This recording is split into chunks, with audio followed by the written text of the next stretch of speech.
Alors, bonsoir à toutes et à tous. Encore un moment particulier puisqu'on reçoit Alexandra Koselik pour ce soir, pour L'Archiviste, son dernier roman aux éditions Aux Forges de Vulcain. Et vous voyez également David Meulmans qui est là, mais dans le train, silencieux pour une fois, et ça doit être terrible pour lui de l'être. On le connaît. Et donc, on va être avec Alexandra ce soir. Pour commencer, Alexandra, c'est la troisième fois qu'on te reçoit dans Vlil. Pour À crier dans les ruines une première fois, La dixième muse pour une seconde. Et entre-temps, tu as eu également Le sanctuaire d'Emona, un roman jeunesse, on peut l'appeler ainsi. J'aimerais savoir déjà ton cheminement par rapport à ces trois romans-là et à celui-ci. Avant de parler de la façon dont il est venu à toi, j'aimerais que tu nous expliques ce cheminement en tant qu'œuvre, puisque tous tes romans, en tout cas les trois aux Forges de Vulcain, ont des liens extrêmement forts. On pourrait quasiment l'appeler trilogie. En tout cas, c'est ce que j'ai ressenti. J'aimerais que tu nous parles de ce cheminement à travers ton œuvre. Comment tu construis l'œuvre qui te caractérise depuis déjà 2019. Je crois que La criée dans Oui, la ruine est déjà depuis 2019. oui, tout à fait. Alors, j'ai pas conscience de ce cheminement, c'est-à-dire que pour moi, les livres, enfin, du moins les textes, deviennent une nécessité à un moment donné. Et comme je suis la tête sur ce texte-là ou sur cette histoire-là, j'ai pas conscience, lorsque j'écris, de ces différentes étapes et de cette trilogie que tu pourrais, enfin comme tu la nommes, notamment pour l'archiviste, qui n'était pas du tout un livre que j'avais prévu d'écrire. Et donc en fait, je fonce sans avoir une vision globale. Donc effectivement, par la suite, enfin, je vois très bien qu'à crier dans les ruines et l'archiviste et avec aussi la dixième muse se répondent en fait en quelque sorte. Il y a des résonances entre les trois, mais vraiment et notamment quand j'ai écrit l'archiviste, je n'ai pas pensé à tout ça. Et c'est vrai que entre à crier dans les ruines et l'archiviste, on a effectivement un sujet qui est l'Ukraine. Pour l'archiviste et la dixième muse, on a cet aspect autour de l'art, en fait, une réflexion sur ce qu'est un artiste et aussi une structure narrative qui est à peu près la même entre l'archiviste et la dixième muse. C'est-à-dire qu'il y a une narration principale, un récit cadre avec d'autres voix justement qui s'entremêlent dans ce récit cadre. Mais je n'y ai pensé vraiment qu'à la toute fin quand on a corrigé avec David et qu'on s'est dit, ben, en fait, effectivement, il y a une parenté avec la dixième muse là aussi. Donc, cheminement, je pense il n'est pas conscient, mais en tout cas, effectivement, il y a toujours des thèmes, ou plutôt mes fantômes, qui m'appellent en quelque sorte et qui donnent ces textes-là. Mm. Les fantômes dont on parlera tout à l'heure, puisqu'il Ouais. est question des ombres tout au long du roman. Donc maintenant, j'aimerais que tu nous parles vraiment de cette naissance de l'archiviste, puisque j'imagine qu'il y a eu une urgence pour toi à écrire sur ce sujet-là, avec l'actualité qu'on connaît tous. Euh, mais par rapport à cette urgence-là, est-ce que tu peux nous rappeler le moment de l'écriture? Parce que c'est important aussi de comprendre à quel moment tu l'as écrit par rapport aux événements qui se passe déjà depuis quelques années. Oui, alors effectivement, alors en février, donc le 24 février, j'étais en train d'écrire le tome 2 d'Emona, donc le roman Young Adult. Et en fait, j'ai été tout d'abord sidérée par cette annonce. Je me souviens très bien de l'instant où j'ai appris, c'était sur Twitter. En fait, comme je scrollais comme tous les matins mon fil d'actualité, et là, je tombe sur cette nouvelle qui, au départ, en fait, je n'y crois pas vraiment puisque c'est quelque chose, en fait, cette tension-là existe depuis tellement d'années on s'était dit que ça n'allait jamais, en fait, basculer vers cette guerre totale, en quelque sorte. Et, euh, et donc, après ce temps de sidération, je n'ai pas réussi à me remettre à l'écriture du tome 2 d'Emona, tout simplement parce que il y avait en fait, il y avait une certaine futilité dans cette écriture. Et il y avait cette urgence en quelque sorte, d'aller combattre auprès des miens. Et je me souviens très bien que ma première réaction a été de dire, bah, d'accord, je vais y aller, et puis je vais prendre les armes moi aussi. Bien sûr, c'était quelque chose qui était complètement déraisonnable. Et donc, même quand j'en ai parlé à mon fils m'a dit, mais attends, maman, tu ne sais pas du tout, tu ne sais pas ce qu'est une arme, donc c'est complètement ridicule.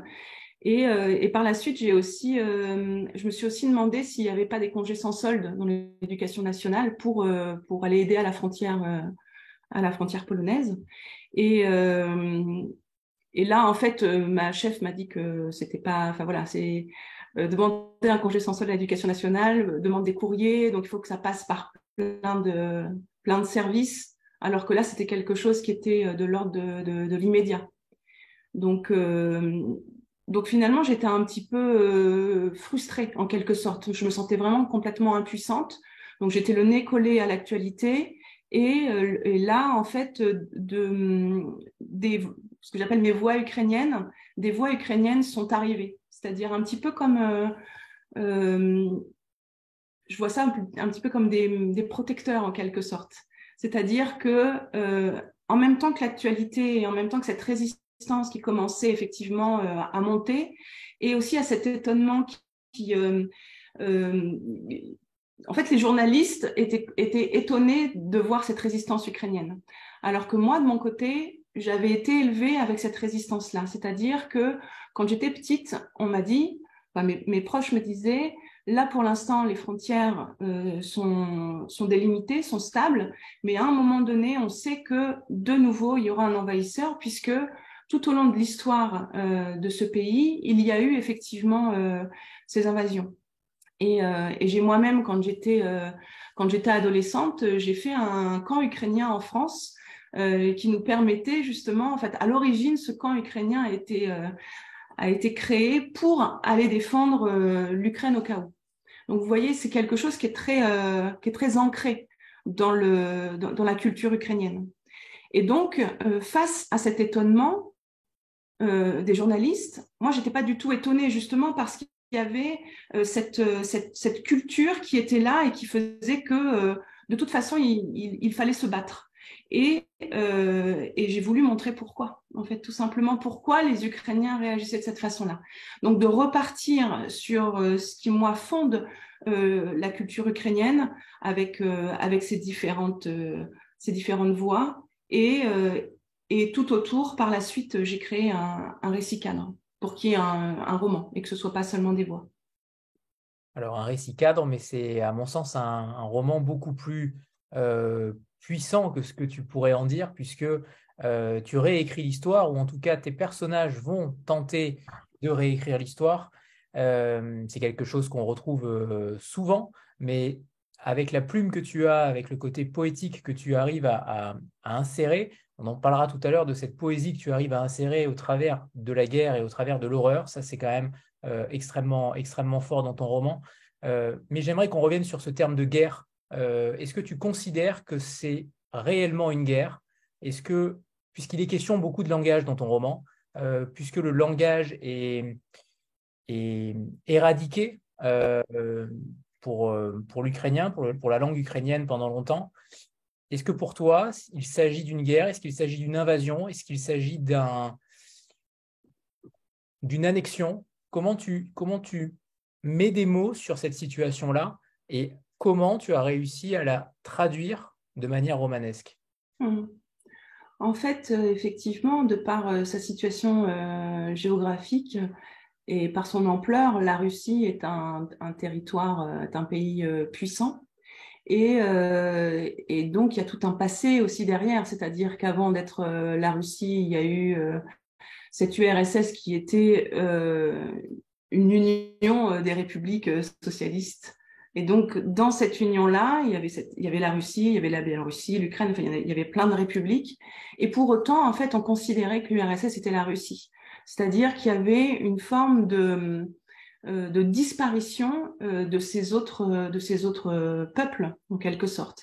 Et d'ailleurs, Anna Lebedev, dans son essai Jamais frères, le dit très bien, c'est-à-dire que elle était auparavant en Russie, a fait ses études en Russie, et pour elle, elle n'a compris qu'il y avait vraiment des disparités au sein de cette URSS à partir du moment où elle est sortie de la Russie et qu'elle est arrivée en Ukraine, et qu'elle a compris qu'il y avait des peuples complètement différents, avec des cultures différentes. Et donc, pour moi, il y a vraiment enfin, pas pour moi, mais pour aussi enfin, tout le monde, il y a deux pays avec des frontières bien définies. Donc oui, c'est une véritable guerre, oui, qui est en train de. C'est une guerre, et c'est une guerre qui, en quelque sorte, veut complètement supprimer ce que sont les Ukrainiens.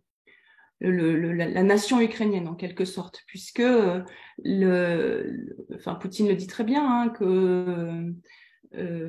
qu'en gros, les Ukrainiens n'existent pas, en quelque sorte, enfin, voilà, donc pour eux, c'est vraiment une destruction de ce peuple-là. Comment tu as réussi justement avec parce que tu as démarré le récit donc en pleine guerre, comment émotionnellement tu t'en es sorti pour écrire sur un sujet aussi difficile, tout en suivant les actualités à côté? On sait qu'il faut souvent dans ce genre de sujet un temps de maturation. Là, Mm. tu étais en immersion totale. Mm. Comment tu l'as géré émotionnellement dans ton écriture? Je pense que justement, l'écriture m'a permis cette mise à distance, puisque avant cette écriture, avant d'écrire l'archiviste, j'étais le nez collé à l'actualité, euh, enfin, avec une émotion qui tirait presque vers la folie, puisque je me sentais complètement impuissante. Et quand j'ai commencé à écrire, en fait, grâce à la langue, grâce aux mots qui sont un intermédiaire, en fait, à ce moment-là, j'ai pu me, à la fois être complètement dedans parce que je suivais tout le temps l'actualité et je faisais des recherches aussi autour de ces artistes, et en même temps d'avoir cette mise à distance grâce à la langue. Et donc, après, émotionnellement, enfin, ça a été vraiment une période qui était assez compliquée. Comme je vous l'ai dit tout à l'heure, fin février, j'étais en train de construire ce livre, et au mois d'octobre, le livre a été publié. Donc, c'est vraiment un temps très court. Mais malgré tout, en fait, j'étais tiraillée parce qu'il fallait vraiment, et je l'avais dit à David, il faut que ce livre soit digne. Et c'était vraiment ma plus grande peur de ne pas être digne de plein de personnes. Enfin, d'abord mes parents, mais aussi de ce peuple qui résistait et qui était sous les bombes en quelque sorte. Et donc j'ai eu cette émotion. Enfin, c'était une émotion très à la fois en fait pleine de fatigue, et en même temps je ne pouvais pas lâcher. C'est-à-dire qu'il fallait à tout prix, à tout moment, à chaque fois que j'avais un petit peu de temps devant moi, mais un petit peu de temps, c'est vraiment, par exemple, mes trajets en RER, ou, je sais pas moi, la pause entre deux cours, j'avais tout le temps avec moi un carnet, et j'écrivais tout le temps. Donc en fait, je, enfin l'émotion, je peux pas vous dire que j'ai vraiment euh, comment dire, j'ai pas géré cette émotion en quelque sorte. J'étais en plein dedans avec une fatigue qui était là, et en même temps, je ne pouvais pas arrêter d'écrire. C'est impressionnant parce qu'on a l'impression quand on te lit que les personnages et potentiellement l'autrice aussi se consument avec les mots. J'ai eu l'impression que c'était pas forcément de la souffrance, mais c'était peut-être au-delà de la souffrance. On avait l'impression que oui, il y avait une urgence, mais que on te voyait, alors peut-être parce qu'on te connaît peut-être un peu plus, je ne sais pas, mais moi je t'ai senti à travers ce roman euh, souffrir avec nous. J'ai eu l'impression que tu souffrais avec le peuple ukrainien, mais aussi avec ton lecteur. Je ne sais pas si je suis à côté de la plaque ou pas, mais j'ai eu l'impression que tu as été consumé par ce roman aussi. Ah oui, oui, oui. Non, non, mais effectivement, c'était d'ailleurs. À un moment donné, donc au mois de juillet, on était en plein dans les corrections avec David, donc avec mon éditeur. Et je me souviens que c'était une période, donc pour moi, ce sont mes vacances. Et malgré tout, je me levais très tôt, je me couchais à 2 heures du matin et j'avais tout le temps, alors que le livre, le premier jet était terminé, j'avais déjà retravaillé avec David et malgré tout, il fallait que je revienne sur des chapitres écrits et pour pouvoir atteindre vraiment l'image exacte, en fait, en quelque sorte. Et, euh, et c'est David qui, à un moment donné, m'a dit, mais arrête, Alexandra, enfin, arrête de travailler de la sorte. Parce qu'en fait, là, on a eu une façon de travailler qui était différente des autres. C'est-à-dire qu'à chaque fois, en fait, le texte était sur le Drive, sur Google Drive. Et donc, David voyait les corrections en temps réel. Et donc, à côté, il mettait des commentaires et il travaillait lui aussi de son côté. Où on s'appelait énormément. Donc, c'est une période où on était de 2 heures, 3 heures tous les jours au téléphone pour pouvoir retravailler le texte. Et puis, à un moment donné, il a bien fallu effectivement arrêter. Mais là aussi, ça a été assez compliqué pour moi d'arrêter. Et alors, je sais peut-être, enfin là, il peut pas parler, mais peut-être qu'il faudrait qu'on en parle. Mais à un moment donné, je devais partir en vacances. Et je lui ai dit, bah, c'est pas grave, je pars en vacances, mais je pars avec mon ordinateur, je vais continuer. Et il m'a dit, non, Alexandra, là, tu te prends tes vacances, tu oublies le texte, et puis de toute façon, on aura le temps à ton retour. Et quand je suis revenue 10 jours après, donc je lui ai dit, bah alors ça y est, on reprend. Il me dit, oui, mais là, en fait, non, enfin, maintenant, ça y est, c'est terminé. En fait, on va vraiment faire des petites choses par-ci, par-là, mais on va plus pouvoir continuer. Et je pense que ça a été assez. Alors au début, j'en ai voulu, mais après, j'ai compris, en fait, c'était assez salutaire dans le sens où, comme j'avais eu cette dizaine de jours sans travail, j'avais pu déjà me détacher du texte. Alors que s'il m'avait dit du jour au lendemain, c'est bon, là, on arrête, le deuil aurait été un peu plus compliqué. Voilà. Mais oui, c'est vrai que c'est un texte qui m'a habité et qui m'habite encore maintenant. C'est-à-dire que là, j'ai repris l'écriture du Sanctuaire des Monas, donc le tome 2, et vers la fin du livre, il y a un passage dans une bibliothèque, et normalement, dans mon synopsis, en fait, ce passage fait un chapitre, et j'ai tellement aimé me retrouver de nouveau dans une bibliothèque qu'au lieu de faire, on va dire, 5-6 pages, à la fin, il faisait une vingtaine de pages, voilà, parce que je retrouvais, il n'y a pas qu'un dedans, hein, mais je retrouvais une archiviste qui parlait des livres, je pouvais remettre de nouveau des choses autour des livres, donc c'est un roman qui, je pense, enfin, Lié plutôt que de dire qu'à la fin d'un roman, on termine quelque chose et puis on passe à une autre histoire. En fait, moi, j'aime mieux me dire que effectivement, on développe des thèmes et puis après, on s'aperçoit qu'il y a certains thèmes qui n'ont pas été bien, enfin, qu'on n'a pas encore assez développé. Enfin voilà, il nous reste encore des choses à dire. Et finalement, ça va se retrouver dans celui d'après et puis dans celui d'après. Enfin voilà, c'est plutôt une chaîne. Donc, d'où cet aspect peut-être trilogie que tu as évoqué tout à l'heure. Oui. de fil rouge. Ouais. Une Ah, sorte de je n'ai fil pas rouge. entendu. Une sorte de fil rouge. Oui, c'est ça. Oui, il y a différents fils rouges en fait. Je pense que dans Un cri dans les ruines, il y avait cette nature qui renaissait de ses cendres, qui reprenait ses droits. Dans La 10e muse, la nature est extrêmement présente. Là, il y a le côté artistique qu'on avait dans La 10e muse qui est là aussi avec l'Ukraine. En fait, voilà, ce sont mes fantômes, quoi, mes voix en quelque sorte. Mm. Et pour te rassurer, tu as rendu ce roman extrêmement digne. Voilà. Merci, merci.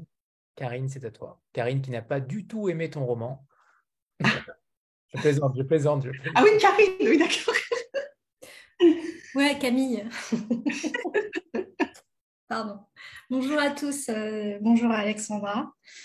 Bonjour, On a parlé de dignité, on a parlé de langue, on n'a pas encore parlé d'art, on a parlé d'émotion.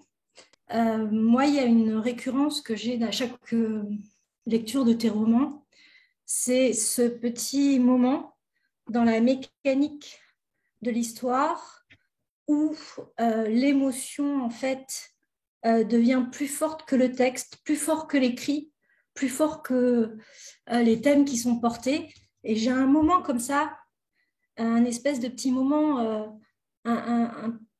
qui me bascule en fait dans quelque chose de beaucoup plus fort, beaucoup plus grand, où je suis vraiment dans un moment d'émotion, où les thèmes en fait deviennent presque charnels dans leur compréhension. Voilà, je veux dire, on a l'Ukraine, on a l'histoire, on a cette passion de la langue, cette passion de la culture. Et à un moment, il y a quelque chose qui va au-dessus de là, qui sort carrément du livre. Et je voulais savoir, en tout cas moi, je le vis à chacun de tes romans, dans des passages clés, importants, où je suis capable de dire à quel moment c'était. Donc voilà, et ça s'est exactement passé, la même chose s'est passée pour l'archiviste. Je voulais savoir si toi, à un moment, tu oubliais que tu écrivais un livre. Enfin, alors, il y a des moments. En fait, je pense qu'on écrit pour ces moments-là. C'est-à-dire que il y a 2 jours, j'étais chez un libraire, en fait, et il me disait, bon, maintenant que vous avez publié 4 livres, voilà, vous n'avez plus le doute, vous écrivez, pas du tout, en fait. Pas du tout. À chaque fois, quand on commence un livre, de nouveau, moi, le doute m'assaille. J'essaye effectivement au tout départ, il y a la construction d'un univers, construction des personnages. Là, je suis entrée dans cette œuvre-là par les voix ukrainiennes, les différents artistes ukrainiens. Et, euh, et après, en fait, lors de cette construction du récit cadre, au départ, l'archiviste était un homme et il s'appelait pas du tout K. Il s'appelait Pavel. Et, euh, et c'est David qui m'a dit, lors du premier retour, quand il a lu les premiers chapitres, il m'a dit, mais en fait, c'est un univers vraiment kafkaïen. Et si tu l'appelais K? Parce que K, c'est toi aussi, enfin, ton nom c'est Kozelik. Et donc, on pourrait faire un clin d'œil aussi avec ce Joseph K. Et j'ai trouvé l'idée sympathique, d'autant plus que pour moi, c'était vraiment, même si c'est un roman qui parle de cette actualité, que de l'actualité, je voulais lui donner l'aspect d'un conte. Et donc, ce cas allait très bien, en fait, avec ce conte, comme l'homme au chapeau. Et puis, à la moitié du livre, de l'écriture du livre, c'est devenu une évidence que K ne devait pas être un homme, mais une femme. En fait, c'est un déclic qui s'opère à un moment donné quand j'écrivais, ça n'était plus possible en quelque sorte. Et donc là, j'ai repris tout ce que j'avais écrit et K est devenue une femme. Et je crois que c'est à ce moment-là qu'il y a eu quelque chose qui s'est passé, mais alors c'est quelque chose qui est de l'ordre de...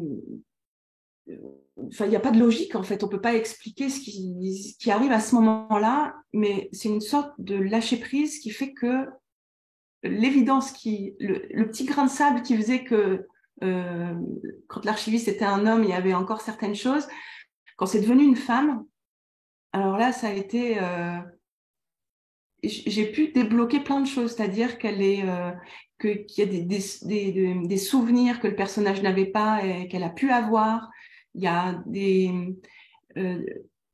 des choses finalement évidentes qui étaient là sous mes yeux et qui ont fait que après j'étais lancée et K n'était plus un personnage en quelque sorte.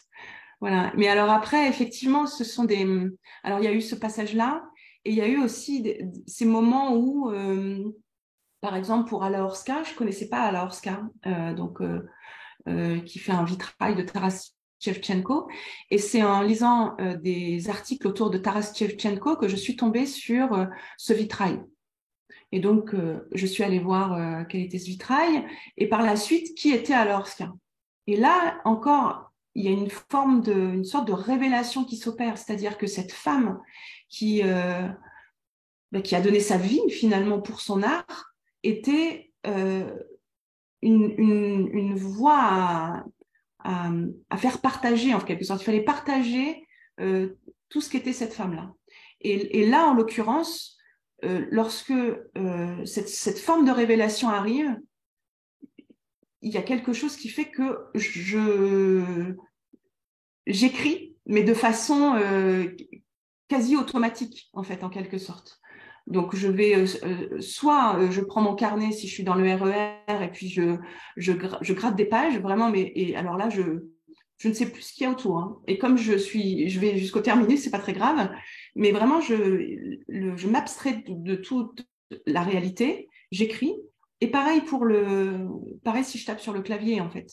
Il y a un lâcher-prise qui s'opère. Alors par la suite, effectivement, il faut reprendre, mais je crois qu'on écrit pour ces moments-là qui sont où il y a plus de doute, où il y a plus ce corps qui est là et où cette réalité qui est tout autour de nous et qui nous permet, qui peut nous assaillir, mais au contraire, on est dans une bulle et voilà. À ce moment-là, on est avec les personnages. Je rebondis par rapport au fait qu'à la base, c'était un homme. Est-ce que ça t'a permis de t'identifier davantage au personnage? Et deuxième question, notamment sur le rapport entre la sœur, Mila, et la mère. Est-ce qu'à la base, c'était donc un frère, une sœur, ou au contraire, la famille s'est tissée à travers cette relation fusionnelle qu'ont les deux sœurs également? Oui. Ouais, je pense qu'effectivement, au départ, donc c'était un frère et une sœur, donc c'était pas. En fait, au départ, je voulais pas que ce soit une femme seulement parce qu'il y avait l'homme au chapeau, donc qui était un homme, et je voulais pas qu'on dise, bah oui, c'est normal qu'il domine parce que c'est de nouveau homme et femme en quelque sorte. Donc, je voulais plutôt deux personnages de même sexe. Et puis après, par la suite, je me suis dit, mais en fait, on s'en fiche de ça. Enfin, là n'est pas le propos. Et, euh, et en fait, quand j'ai réécrit, effectivement, alors, je n'ai pas changé son caractère. En fait, c'était vraiment changer les pronoms, en quelque sorte. Mais à partir du moment où, effectivement, K est devenue une femme, il y a eu, oui, je pense, une forme d'identification qui s'est créée. Cette femme qui résiste malgré tout à sa façon, de façon, dans l'ombre en quelque sorte. Oui, maintenant que tu le dis, effectivement, il y a pas mal de similitudes en quelque sorte. Mais là aussi, en fait, c'est quelque chose c'est une réflexion que je peux avoir après avoir terminé l'écriture. Mais dans l'écriture, il n'y a pas en fait, on est vraiment tellement collé au texte que on voit pas tout ça. On se dit pas, ah oui, tiens, je vais pouvoir m'identifier comme c'est une femme. Non, c'est pas, enfin, c'est un personnage. Donc, on peut écrire effectivement, je peux me mettre dans la peau d'un homme, je peux me mettre dans la peau d'une femme. Et là, effectivement, plus particulièrement avec K, cette femme qui est dans l'ombre et qui ne peut pas, qui ne va pas au front finalement et qui résiste différemment, oui, l'identification s'est créée. Et d'autant plus après avec cette sœur jumelle en quelque sorte, il y avait des thématiques qui me parlaient, oui. Alors justement, ce personnage de K, qui est donc archiviste, j'aimerais que donc, on va le dire pour ceux qui n'ont pas encore lu le livre, hein, voilà, qu'on mette les choses dans le contexte. Elle s'occupe de sa mère en journée, elle récupère, non, elle protège des œuvres d'art la nuit. Et donc, cet homme au chapeau arrive et lui demande de réécrire l'histoire. On en parlera un petit peu tout à l'heure aussi, de réécrire l'histoire en échange des preuves de la captivité de sa sœur. Mais j'aimerais savoir, ce personnage de K qui est archiviste, donc travaille dans une bibliothèque, c'est pas anodin comme personnage. C'est quand même un endroit extrêmement particulier, la bibliothèque. est-ce qu'il y a un rapport avec ton rapport au livre? Est-ce qu'il y a un rapport charnel au livre, puisque c'est aussi une belle déclaration d'amour aux œuvres culturelles, mais surtout également au livre, au rapport au papier. J'aimerais que tu nous parles de ce personnage-là, de la façon dont tu l'as imaginé, mais surtout de la façon dont tu l'as décrit, parce qu'il est quand même extrêmement attachant, ce personnage. On a du mal à... En même temps, elle est extrêmement froide, de prime abord, je l'ai trouvée extrêmement distante, et en même temps, on n'arrive plus à la lâcher, et je ne comprends même pas comment tu as réussi à la lâcher, sauf sous la pression de David, évidemment. Mais c'est vrai que on a envie d'avoir des dizaines et des dizaines de tomes sur elle, en réalité. Ah, merci. Euh, alors, pourquoi alors moi, j'ai toujours eu... je pense que si j'avais été orientée, enfin, à mon époque, il n'y avait pas trop de conseillères d'orientation. Donc, comme j'ai fait des études de lettres classiques, obligatoirement, c'était soit la recherche, soit l'enseignement. Il n'y a pas beaucoup de choses autour du latin et du grec ancien. Mais alors, j'adore mon métier, mais à mes 16-17 ans, je suis tombée sur j'étais justement au camp ukrainien, et il y avait un château qui était complètement délabré dans ce camp ukrainien. Et avec un ami, on est tombé sur les archives du château. Et j'ai passé mon été, enfin mes après-midi, à trier les archives du château. Et j'ai un rapport assez... je sais pas pourquoi, en fait, mais c'est une réelle passion pour moi. Quand je retombe sur les affaires de mes parents, je dépiote les lettres, je regarde des photos. Enfin, c'est pour moi les archives, quand on n'a pas de souvenirs, finalement, ce sont des choses qui permettent d'en avoir en quelque sorte. Et donc, voilà, cet archiviste, il y a aussi, alors je pense, quand je regarde maintenant le cheminement de la création de ce livre, le lendemain de l'invasion, j'étais avec 4 classes de lycée pour parler d'Acrier dans les ruines. C'était à Compiègne, et dans la bibliothèque patrimoniale de Compiègne, qui est magnifique. Et là, je crois que ça a été un premier déclencheur pour moi, pour l'écriture de l'archiviste, parce que les lycéens, très rapidement, ne m'ont plus parlé d'Acrier dans les ruines, mais m'ont parlé de l'actualité, en me demandant ce qu'Ivan aurait fait ce 25 février. Et là, en fait, je ne m'attendais pas du tout à cette question, puisque pour moi... alors déjà, c'est un livre qui date de 2019, donc ce sont des personnages, non pas que j'ai oublié parce qu'ils me poursuivent tout le temps, mais ils sont dans un univers clos. Et là, les lycéens, finalement, ils me ressortaient en fait ce personnage en me disant, aujourd'hui, il ferait quoi? Donc, c'était plus du tout un être de papier, mais c'était un personnage qui pouvait suivre effectivement l'actualité. Et donc, je lui ai dit que bien sûr, Ivan aurait pris les armes. Et ce lycéen m'a dit, maintenant, il faut l'écrire.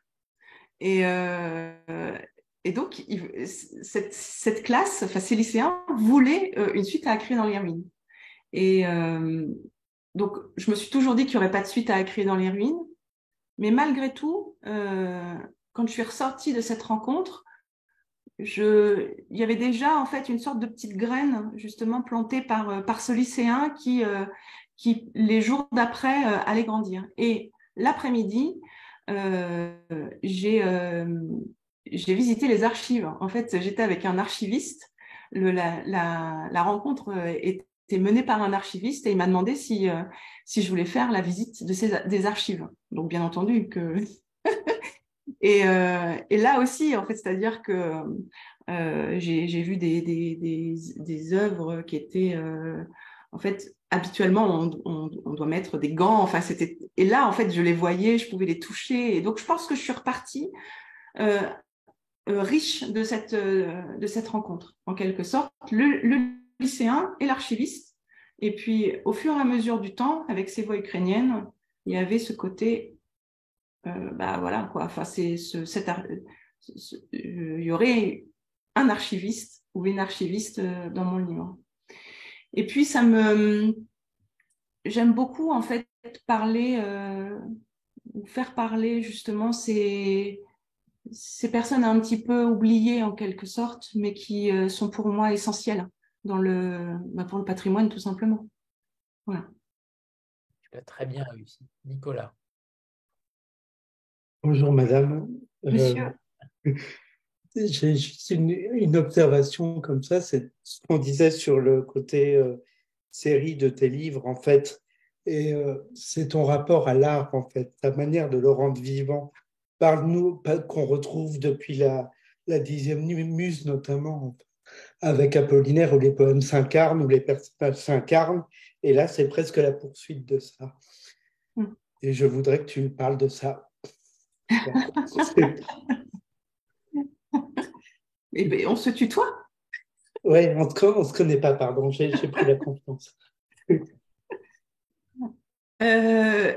Oui, alors effectivement, en fait, quand on voit, même dans Un crier dans les ruines, hein, le personnage de Léna se construit, en fait, oui, elle se construit via la littérature, c'est-à-dire que la littérature lui permet de répondre aux questions, à toutes ces questions existentielles.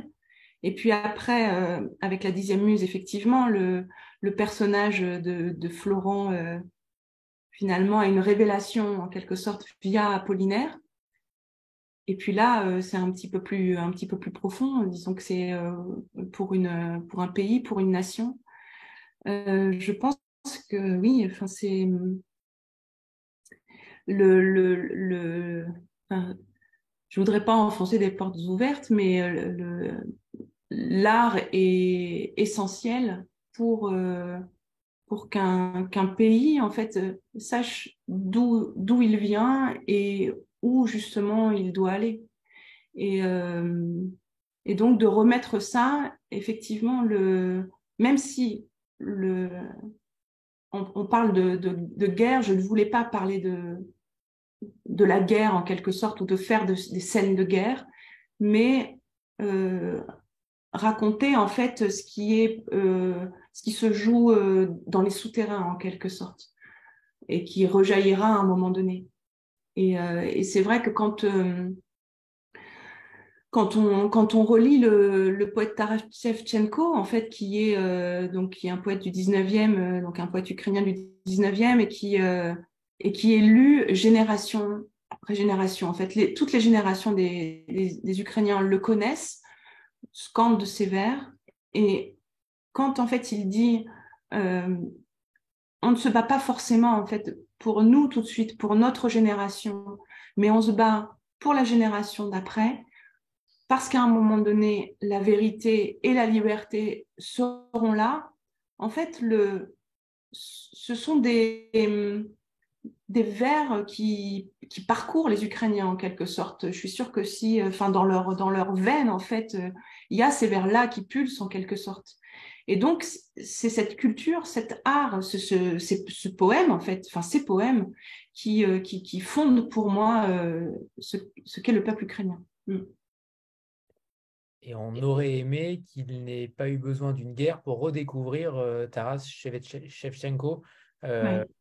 qui est publié là chez Bruno Doucet notamment, mais on aurait aimé que ces poètes-là, que ces hommes-là puissent être découverts sans cette guerre. Ça aurait été, à mon sens, une meilleure idée. Je te cite sur ce que tu disais à l'instant dans le livre, tu as une phrase qui est, à mon sens, exceptionnelle.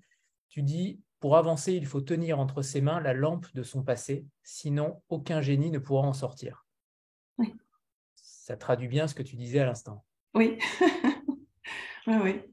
Mais d'ailleurs, j'ai vu pour une petite anecdote en fait, notamment auprès de Taras Shevchenko. C'était sur Twitter, c'était 2 soldats ukrainiens qui venaient de libérer une ville, et donc il y avait un énorme panneau publicitaire avec marqué des choses en russe en disant ici c'est la Russie en quelque sorte. Et donc ils arrachaient ce panneau en fait en quelque sorte, et dessous il y avait le panneau en ukrainien, et c'est un poème de Taras Shevchenko avec son portrait. Et donc, quand quand le soldat arrache arrache et qu'on voit le poète Taras Shevchenko avec ses vers, le soldat, en fait, il clame le poème de Taras Shevchenko et ce symbole est magnifique. Voilà. Annie?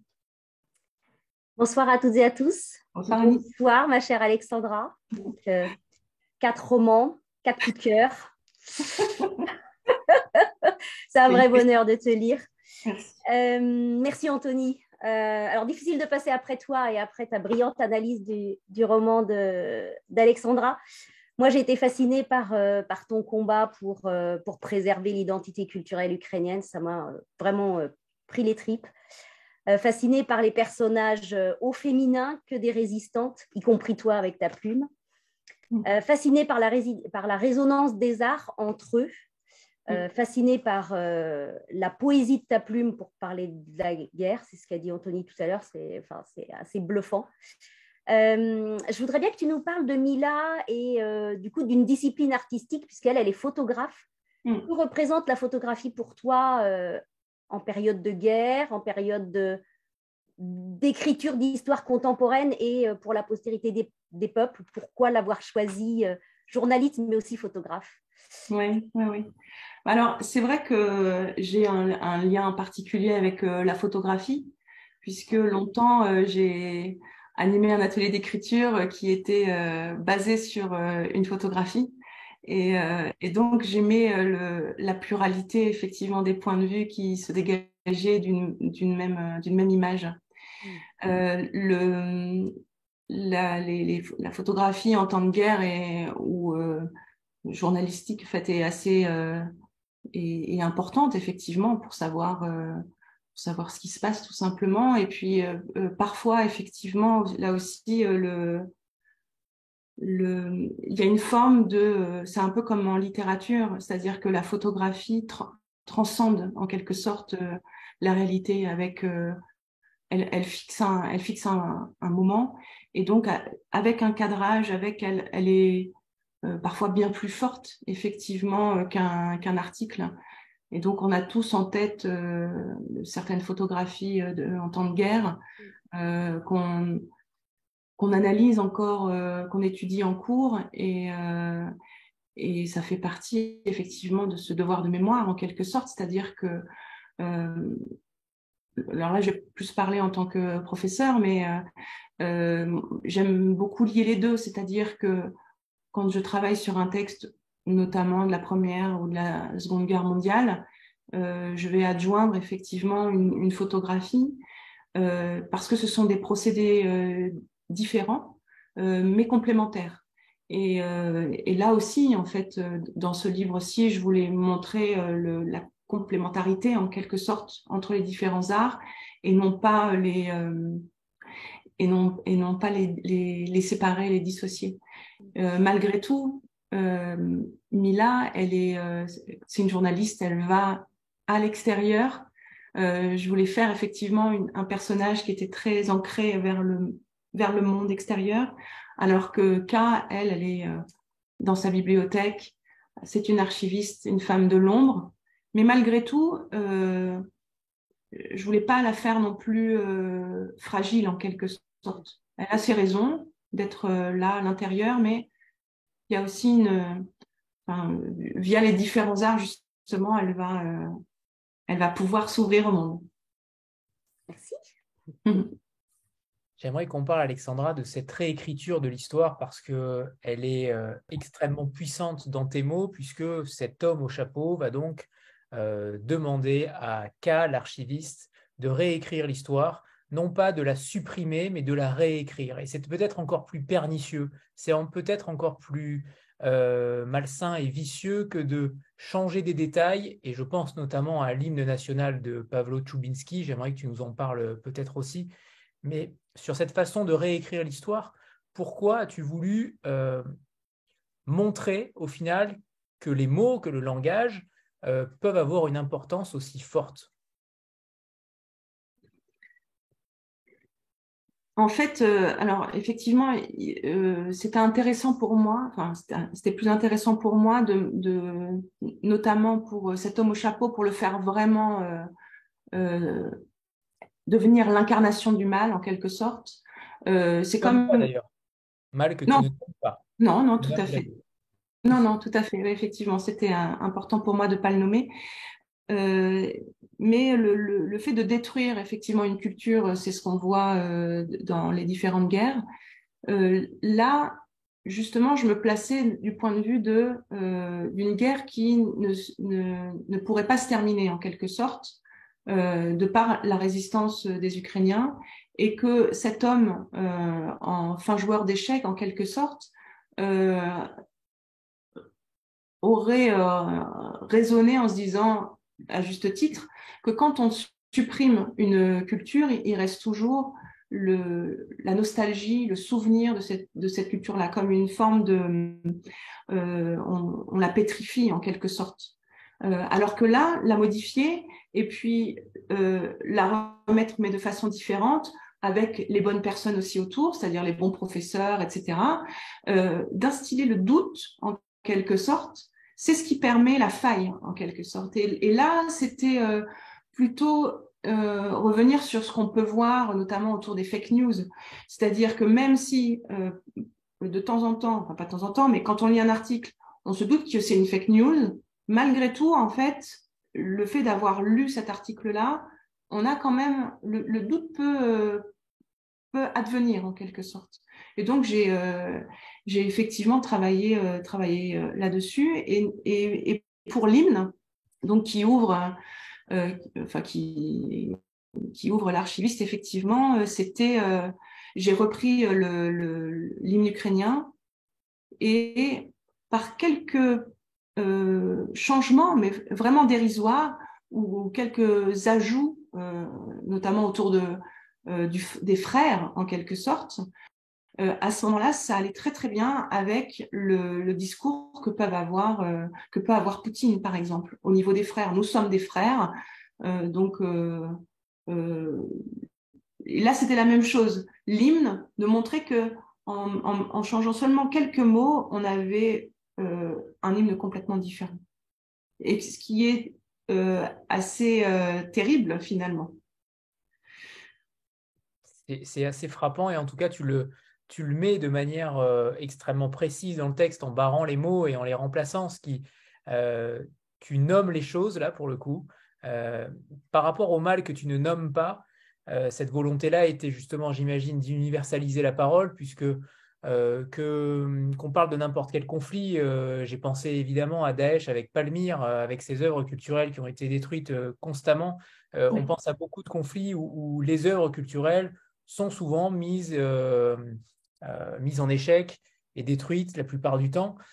Mais tu voulais absolument même si même si ça se passe en Ukraine, tu voulais que tout le monde puisse se reconnaître aussi dans l'envahissement d'un territoire, dans le déracinement aussi d'une identité.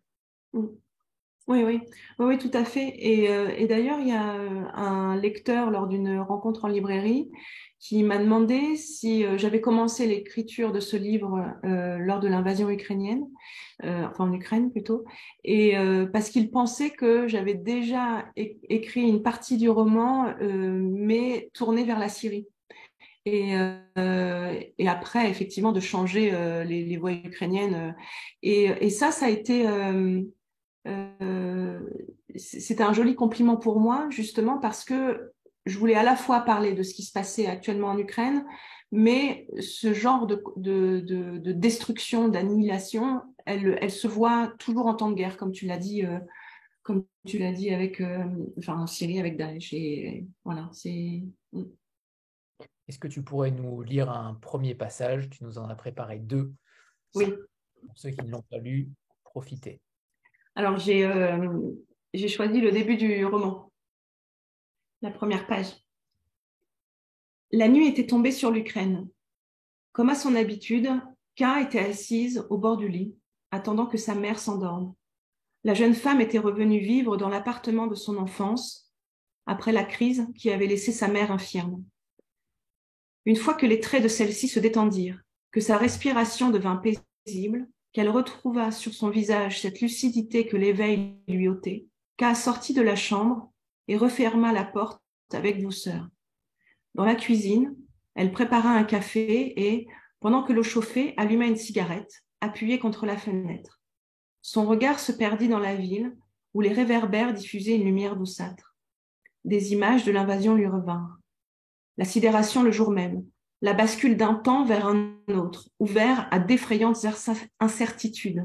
Cette faculté déjà de percevoir qu'un point sans retour venait d'être franchi. Comment aurait-elle pu se dire qu'un passé, dont chacun possédait encore le souvenir, allait redevenir l'exacte réalité? N'apprend donc-t-on rien des leçons de la guerre? Voilà. Merci. Anne, à toi. Bonsoir. J'ai une question je voulais savoir si vous savez si dans ce conflit qui s'enlise en Ukraine, il y a malgré tout encore des livres qui sortent, des livres qui sont écrits, des livres qui sortent. Est-ce que les vôtres sont traduits en ukrainien? Est-ce que les Ukrainiens sont des gros lecteurs? On parle d'une bibliothèque, mais est-ce que, voilà, on en est où aujourd'hui? Est-ce que vous le savez de la situation du livre et de l'édition en Ukraine? Oui, alors non, les maisons d'édition sont à l'arrêt en ce moment. Et justement, jeudi dernier, j'étais chez un libraire qui me disait que malheureusement, là, les maisons d'édition sont tombées aux mains des Russes. Donc voilà, enfin, et que vraisemblablement, ce sera pas dans 1 an, dans 2 ans, 3 ans que les choses pourront s'améliorer, mais qu'il faudra des dizaines d'années pour reconstruire effectivement cette partie-là, puisque avant qu'il y ait une actualité littéraire, il faut aussi reconstruire le pays de façon plus pragmatique. Donc voilà, enfin, ça va avec le reste en quelque sorte. Et c'est pour ça d'ailleurs que Zelensky disait que, notamment à la foire du livre de Francfort, qu'il faudrait parler à l'extérieur en fait de l'Ukraine, parler de cette culture, parler des auteurs ukrainiens, voilà, tout simplement pour ne pas qu'ils tombent dans l'oubli, et pour lui c'était vraiment que de voir qu'il y a des personnes à l'extérieur de l'Ukraine qui soutenaient aussi les Ukrainiens, c'était aussi une forme pour eux de se donner du courage en quelque sorte. C'est une question aussi de choix. K est devant ce choix-là, ce choix cornélien entre protéger sa famille et défendre le passé de sa patrie, le passé culturel. Alors, je vais quand même te la poser la question, même si elle est quand même loin d'être évidente, mais qu'aurais-tu fait à sa place? Eh ben, je pense que j'aurais fait comme elle. C'est-à-dire qu'au départ, ne pas savoir et Parce vouloir... qu'elle réfléchit pas. Au final, elle ne réfléchit pas tant que ça sur le choix au final qu'elle accepte. Elle est une sorte de prise d'otage. On la voit pas réagir. Comment dire, elle manifeste un petit peu son mécontentement, mais sans forcément être résistante. Oui. Alors, effectivement, mais alors après, moi, je me mets à sa place, c'est-à-dire que quand j'ai écrit ce personnage de l'homme au chapeau, moi-même, j'en ai fait des cauchemars. Enfin, c'était le maximum que je pouvais faire, en fait, dans le côté malsain, en quelque sorte. Et donc, elle est, je pense, sidérée par ce qu'il lui demande de faire. D'autant plus que la destruction, il aurait très bien pu la faire, mais là, effectivement, il a besoin d'elle pour les modifications des œuvres. Et donc, au départ, elle le dit elle-même, je passe ma vie à être parmi mes livres, à aimer les archives. Et là, au contraire, on me demande de modifier ce que j'aime le plus. Et d'ailleurs, c'est assez pernicieux parce que l'homme au chapeau lui dit, mais ce sera merveilleux, vous deviendrez l'autrice finalement de ces nouvelles œuvres en quelque sorte. Donc vous qui êtes tout le temps parmi les artistes, là vous allez en devenir une. Et il tire quand même sur des cordes qui sont des cordes humaines en quelque sorte. Et donc au début, elle se soumet effectivement à cet homme au chapeau, tout simplement parce qu'il a sa sœur, mais via justement ces différents voyages avec ces artistes, cette transformation a lieu en quelque sorte. Il lui susurre. Alors là, j'ai vu un retour de lectrice qui disait on ne sait pas si on est vraiment dans du fantastique, à savoir elle va véritablement, ou alors si c'est son esprit qui, parce qu'il y a un traumatisme qui a été créé, est-ce que c'est son esprit qui crée en quelque sorte des hallucinations? Et ça c'est génial, puisqu'effectivement on est toujours sur une brèche, sur une ambiguïté qui fait que on ne sait pas si ces ombres sont réelles ou si ce sont des hallucinations. Oui. On précise que à partir du moment où l'homme au chapeau demande à corriger le passé, K va directement dans l'époque, en tout cas fait un songe, on va dire ça ainsi, va dans l'époque qui est concernée. Donc ça peut aller des Cosaques ou à l'hymne de Pavlo Tchoubinski. En tout cas, elle se télétransporte, on va dire ça ainsi, dans cette époque-là. Pour bien qu'on contextualise de quoi parle Alexandra aussi, voilà, que ne vous inquiétez pas, on est tous lucides, hein, on est tous très sobres, hein, ne vous inquiétez pas. Je rebondis par rapport à ce que tu disais sur l'homme au chapeau, parce qu'en effet, tu lui fais dire des choses terribles. On est sur du négationnisme notamment. Comment tu as géré cette partie-là humainement? J'ai un souvenir personnel où je devais défendre un individu que c'était un exercice que j'abhorrais totalement. Et je sais à quel point ça m'a coûté humainement. Alors, j'imagine que de l'écrire, ça ne doit pas être simple, ne serait-ce que de mettre les mots sur ce qu'on voudrait lui dire, même si c'est romanesque, il y a quand même cette partie de nous qui n'a pas envie de l'écrire. Oui, ah oui, non, c'est complètement ça. En fait, de donner la parole à ce personnage, c'était le faire exister et faire exister aussi ses arguments. Et ça a été très compliqué pour moi de me dire, OK, il va pouvoir parler, développer sa pensée au détriment justement de K. Et c'est un peu comme je pense à Antigone parce qu'il y a quand j'ai écrit ce livre-là, j'ai pensé à Antigone, et c'est quand Antigone est contre Créon et que je dis à mes élèves, vous voyez là, Créon, il a sa parole, c'est lui qui domine. Et quand il y a un renversement et que c'est Antigone qui, au contraire, envoie son texte, je dis, bah voilà, là, vous voyez, elle domine son oncle. Et pour cette écriture, il fallait vraiment que je développe un maximum l'homme au chapeau et que K soit au départ étouffé, serré. Et c'est terrible parce que j'ai qu'une envie, c'est de la faire parler. Et pour autant, pour les besoins du texte, je devais passer effectivement par ce développement d'arguments qui en gros étaient les mêmes que ceux de Poutine. C'est ni plus ni moins en fait, en quelque sorte. C'est ce qu'on entend de ces théories. Voilà. Mais en même temps, je voulais pas non plus que ce soit entièrement, lui non plus. C'est pas non plus Poutine. C'est-à-dire que c'est une autre personne qui n'est pas identifiée et on sait même pas de quelle nationalité est cette personne. Mais oui, ça a été très compliqué pour moi de cette première partie notamment, parce que après, en fait, quand je sentais que, enfin pas quand je chantais, mais quand j'écrivais que K prenait le dessus, là c'était plus un jeu pratiquement d'égalité, donc là ça allait. Mais oui, le début était assez compliqué, ouais. Oui. Bon. Lisa.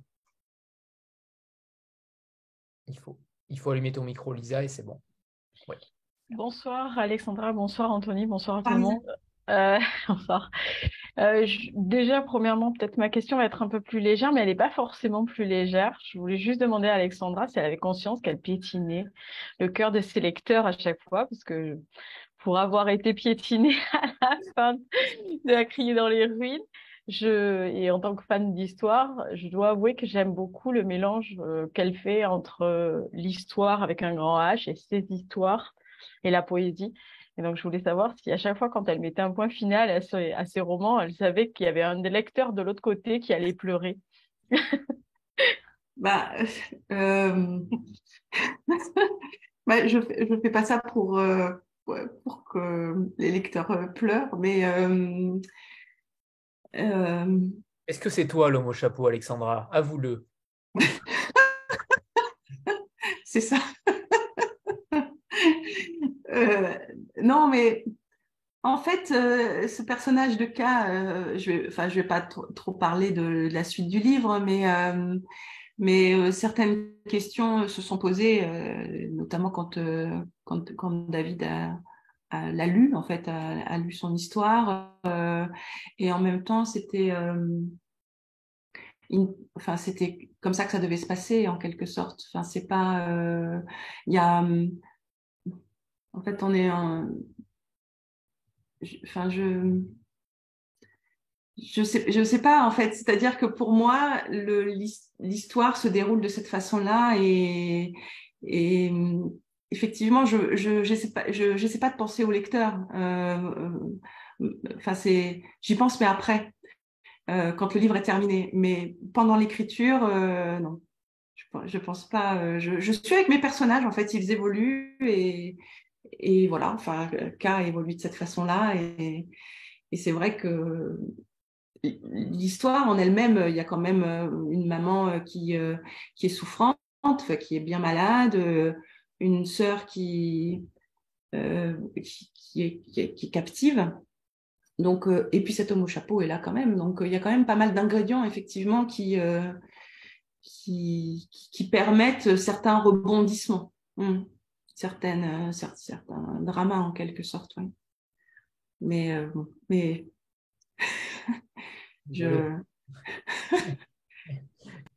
On va faire une petite photo de groupe avant de passer à la suite. Voilà, préparez-vous, mettez en avant ce magnifique livre, si vous l'avez. Voilà. Et c'est bon, parfait.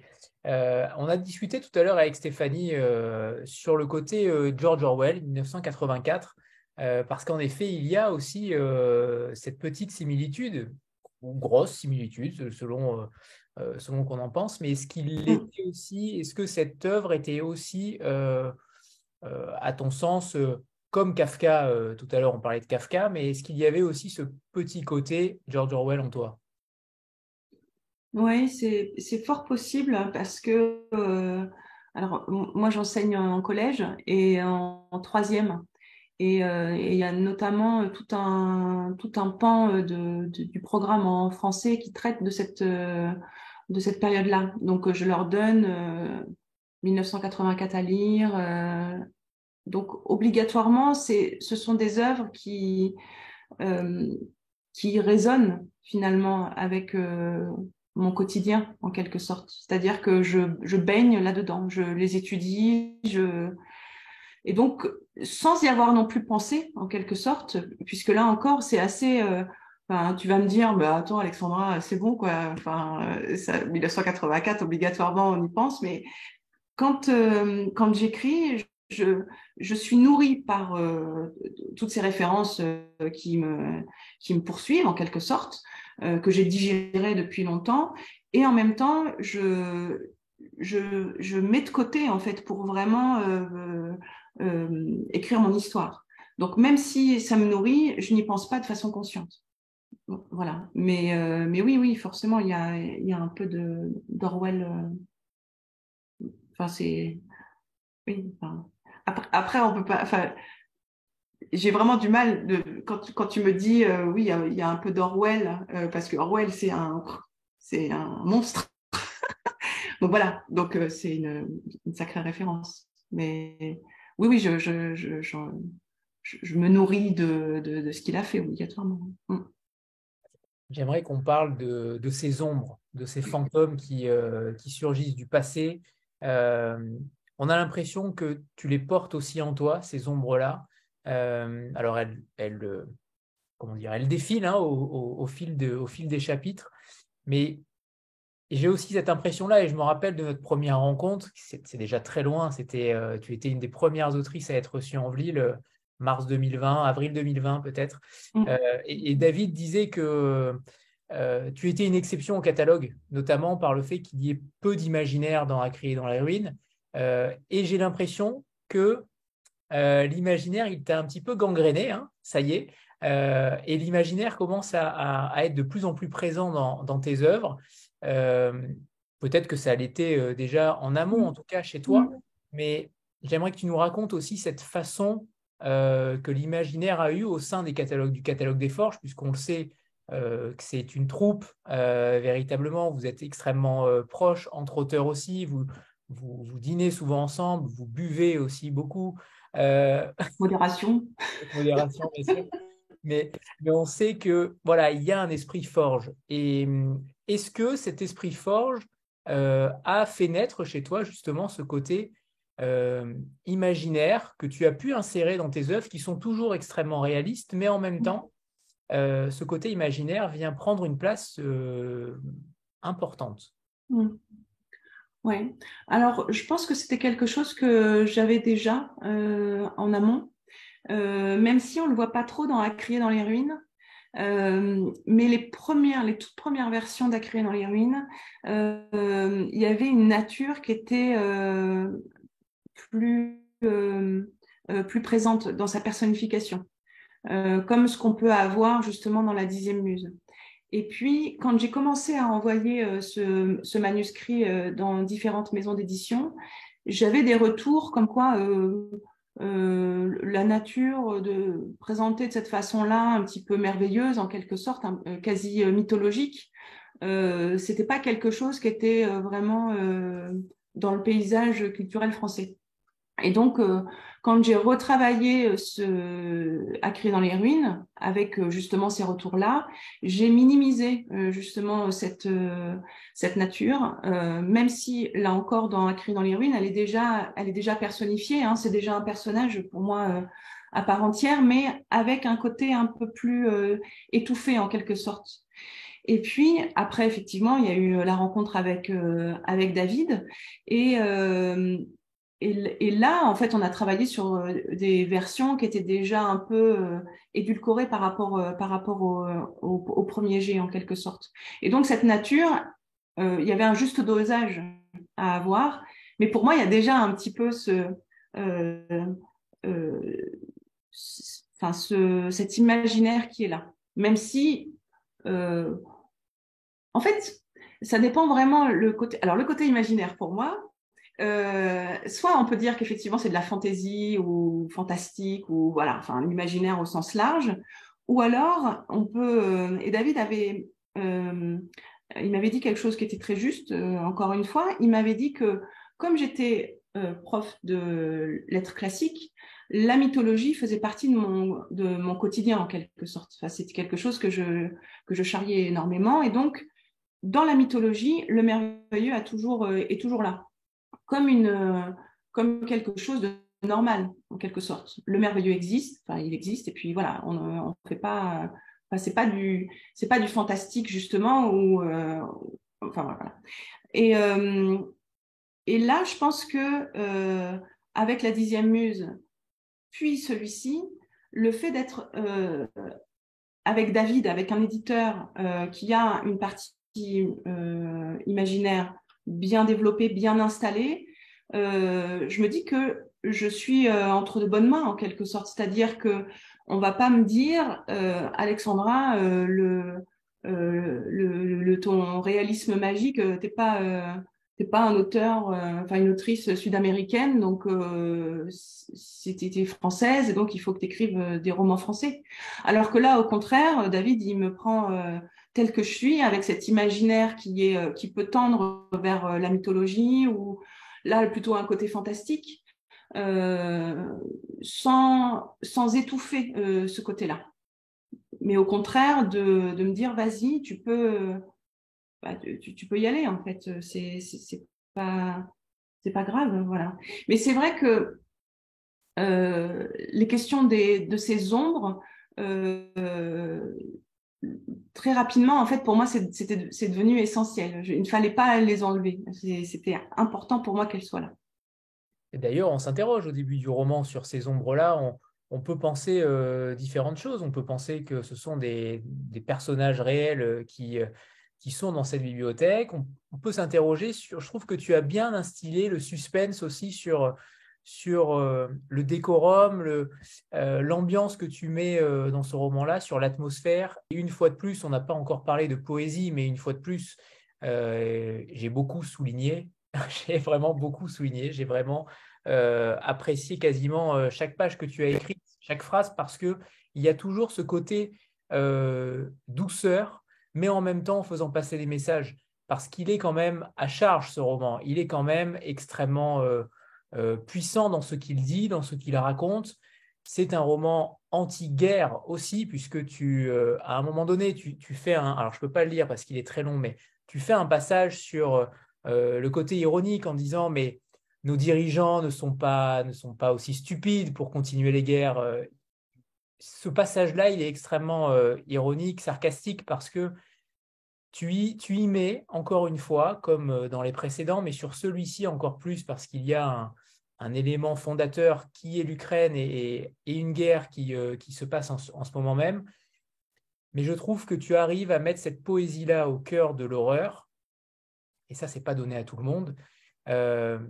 Comment tu fais par rapport à ces deux thématiques, à cette poésie et l'urgence dans laquelle tu es en tant qu'autrice ukrainienne et française en même temps? Comment tu façonnes les choses? Comment tu façonnes la manière de t'exprimer avec quelque chose d'extrêmement poétique, quelque chose d'extrêmement lumineux aussi, alors que tu parles des corps décharnés à côté? Il y a quand même cette dichotomie entre les deux émotions, et chez nous aussi, il y a cette explosion et cette horreur qui parlent entre deux phrases. Et ça, je trouve ça extrêmement puissant que tu arrives à le faire de manière aussi digne, comme tu parlais tout à l'heure de cette dignité-là. C'est extrêmement digne sans que ce ne soit voyeuriste ou vulgaire, ce qui arrive souvent dans des romans sur ce genre de domaine.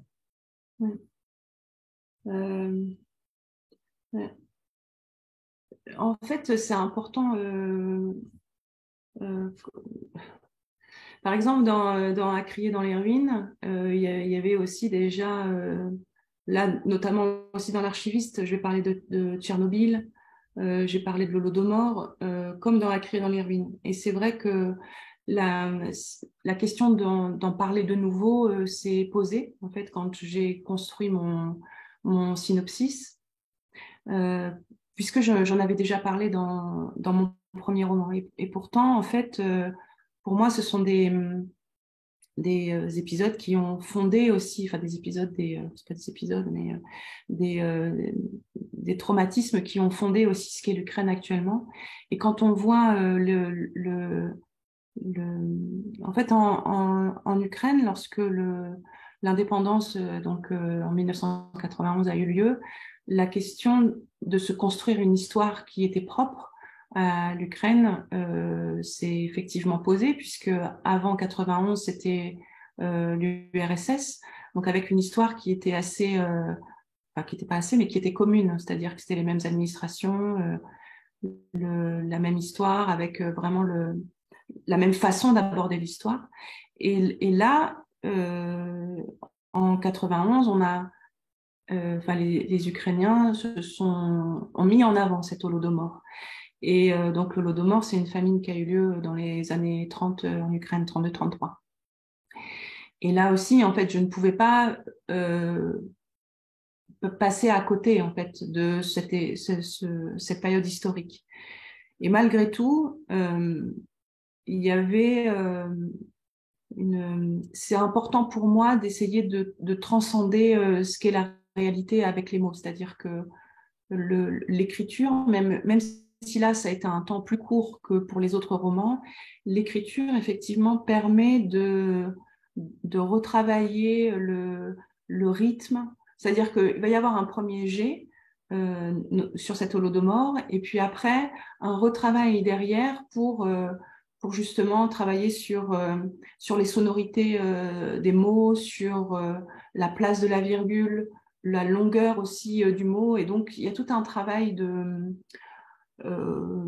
comme quand on fait une sculpture, c'est-à-dire au départ on dégrossit et puis après on va plus faire attention aux détails. Et là c'est un peu le même travail, mais c'était important pour moi non pas de tomber dans un voyeurisme, un petit peu comme ce qui aurait pu être fait dans La Criée dans les ruines, c'est-à-dire quand on parle de Tchernobyl, on peut facilement effectivement tomber sur même un pathos qui serait malsain en fait en quelque sorte, alors qu'au contraire moi je cherche surtout à faire plutôt des tableaux en quelque sorte, et c'est pour ça, comme disait Karine tout à l'heure, c'est-à-dire qu'il y a une résonance entre les arts, et là cet holodomor effectivement, notamment avec cette femme qui allait son enfant, c'est pour moi tout de suite en fait j'ai l'image de cette Vierge, en fait une Pietà qui est là et qui est la Pietà, c'est la même chose, c'est-à-dire que quand on la regarde il y a une forme de fascination qui se crée, et là pour moi c'était la même chose, même si la situation est complètement horrible, d'arriver à rendre cette personne digne dans la mort en quelque sorte, enfin de transcender, d'en faire un tableau vivant, pour que cette image reste, okay. Voilà, et que cette souffrance n'est pas, enfin c'est terrible à dire, mais que cette souffrance ait un sens, c'est-à-dire qu'elle, comme un travail d'alchimie en quelque sorte, la boue qui devient de l'or, là c'est la même chose, c'est-à-dire il y a des corps décharnés, mais de leur trouver finalement une place dans oui, de les rendre de les rendre dignes en quelque sorte, oui. En faire un tableau. Ouais, mais c'est ça, tu vois, tu as une analyse très, très précise de ton œuvre finalement, tu vois, parce que c'est exactement ça, des tableaux, c'est exactement ça, parce qu'en effet, on est l'œil, en tout cas, l'œil du lecteur peut aller à droite à gauche avec des émotions totalement différentes. Et je trouve que tu arrives à mettre de la lumière dans le sombre, et ça, c'est plutôt très rare. Donc, merci. Mais alors, je te remercie en fait, parce que j'avais jamais réfléchi à tout ça. Donc, tu vois, de discuter avec vous me permet justement de réfléchir encore, parce que c'est un livre qui est tout récent, et donc j'en ai peu parlé encore. Et c'est là où on voit que le livre aussi, en fait, quand un livre vient de paraître, c'est encore un bébé, et l'auteur ne pense pas forcément, n'a pas encore la distance nécessaire pour avoir réfléchi à tous ces procédés en quelque sorte. Et puis là, effectivement, avec les différentes questions, voilà. Enfin, donc merci. Tu dis à un moment donné, tu fais dire à tes personnages, je me dois de transmettre la mémoire de mon peuple. Si je ne me bats pas pour lui, qui le fera dans l'avenir? Parce qu'on dira aussi que dans le roman, il y a aussi, au début du roman notamment, cette charge contre les amis de l'Ukraine qui ne sont pas là, qu'on ne voit pas, qui sont aux portes du territoire. Est-ce que cette phrase-là résonne en toi particulièrement aussi par rapport au fait que on a longtemps attendu, le monde a longtemps attendu une aide quelconque à l'Ukraine? Est-ce qu'il y a aussi une colère de ta part par rapport à cette inertie, que ce soit en France ou que ce soit dans le monde, mais par rapport au fait qu'on ne s'est pas rendu compte réellement de ce qu'il se passait au début du conflit? Oui.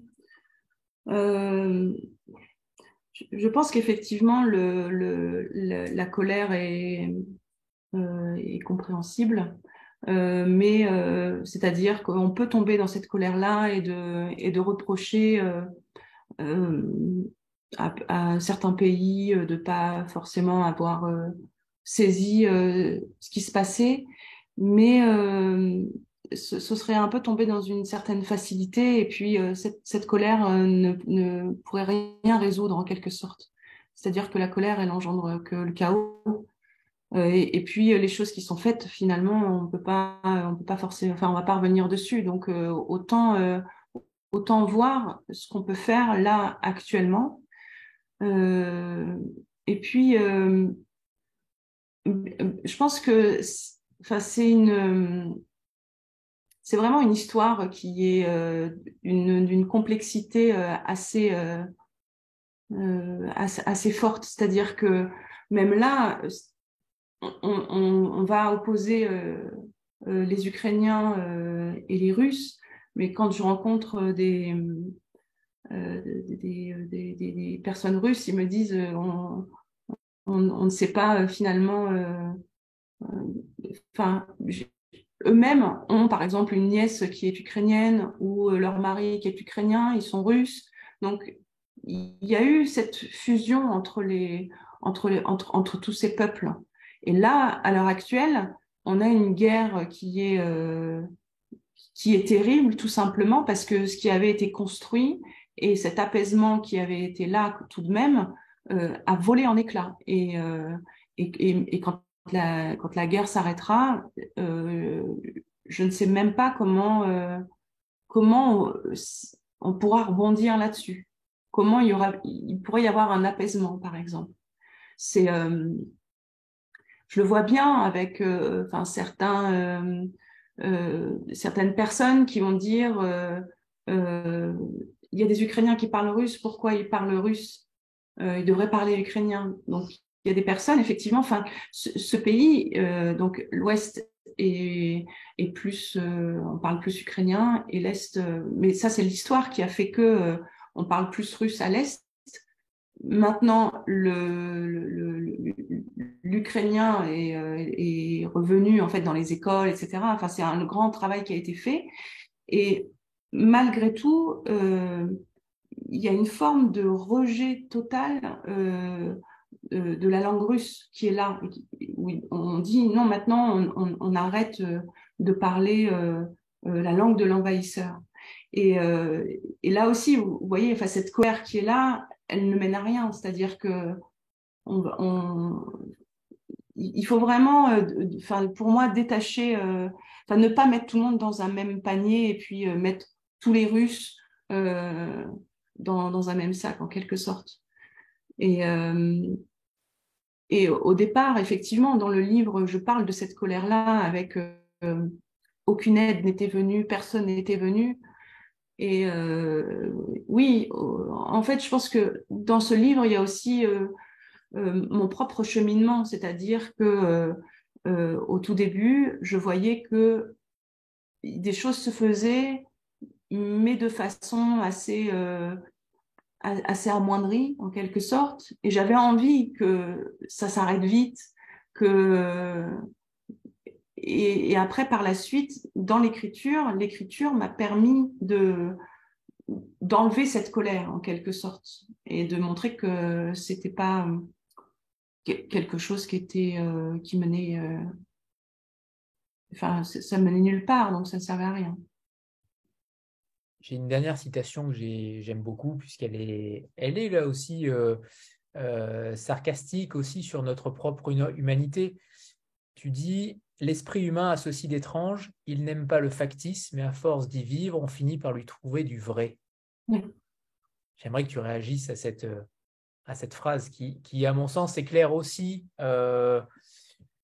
l'absurdité de cette société-là, des conflits, puisque tu dis que ce conflit-là est totalement absurde, ou en tout cas tu le dis pas de manière frontale, mais en tout cas avec tes mots, avec ta magie, et avec la façon détournée que tu as de quasiment contourner le conflit en réalité. Tu le contournes en l'affrontant, mais en tout cas, il est engagé ce livre. Il est beaucoup plus engagé qu'on ne voudrait le croire. J'espère que, en tout cas, que c'est ton avis aussi, mais Oui, complètement. voilà, mais on est au-delà d'un simple livre, d'un simple roman, de la rentrée littéraire. Je trouve qu'on est dans une dimension qui est universelle, certes, mais qui a un véritable ancrage aujourd'hui à l'instant T, mais qui en aura forcément dans les années à venir, je l'espère en tout cas. Mais j'aimerais que tu réagisses à ce côté factice de l'être humain. Oui, mais je pense que on est dans une société où on va souvent s'oublier, en fait, oublier vraiment ce qui nous meut, enfin ce qui a de l'importance pour nous, et qu'à force, finalement, on est nous-mêmes des sortes de personnages de théâtre avec des masques, et où l'apparence, finalement, le factice, l'emporte sur qui nous sommes réellement. Voilà. Et je pense que voilà, c'était. Il y avait pas mal de choses entre l'être et puis l'apparence, et donc le factice contre. Finalement, au fur et à mesure, on est tellement dans cette société de l'apparence, de l'image, qu'à un moment donné, on ne sait plus trop en fait qui nous sommes, puisque l'image qu'on voit est souvent stéréotypée, et donc on veut par miroir s'identifier à ces personnes-là en s'oubliant soi-même. Alors, au début du livre, tu dédies ce roman à tes parents, ces héros éternels, comme tu les appelles. Et ensuite, il y a un épigraphe de Simone Veil qui est totalement éclairant sur ce déracinement. Et j'imagine que ce n'est pas anodin que Simone Veil apparaisse au détour de ce livre-là. Est-ce que tu pourrais nous parler de ces deux éléments?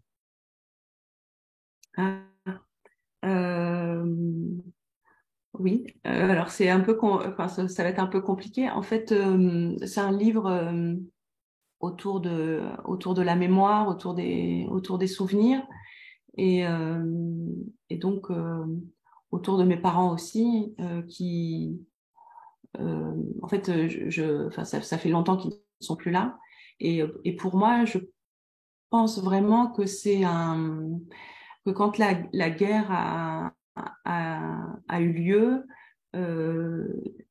cette Ukraine, en fait, elle représente mes parents. Enfin, c'est le symbole de mes parents, en fait. Et donc, il fallait c'est pour ça qu'il fallait que cette œuvre soit digne, parce que rendre hommage à, à l'Ukraine, c'était aussi en quelque sorte leur rendre hommage.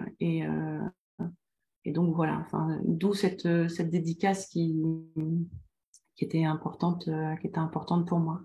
Et puis la citation, je suis tombée dessus lorsque je faisais mes recherches lors de l'écriture, et je trouvais qu'elle était parfaite, justement parce que elle parlait d'un autre temps, et elle montrait que en Europe, à une autre époque, cette question de la destruction d'une culture s'est déjà posée. 1943. Alors, j'aimerais te poser deux dernières questions. La première sur ton prochain roman, évidemment, parce que je sens que tu nous en as dit quelques éléments, donc ce sera le tome 2, du côté de chez Robert Laffont. Je crois que c'est le Robert Laffont, tout à fait. C'est ça. Et la deuxième, que je viens de perdre.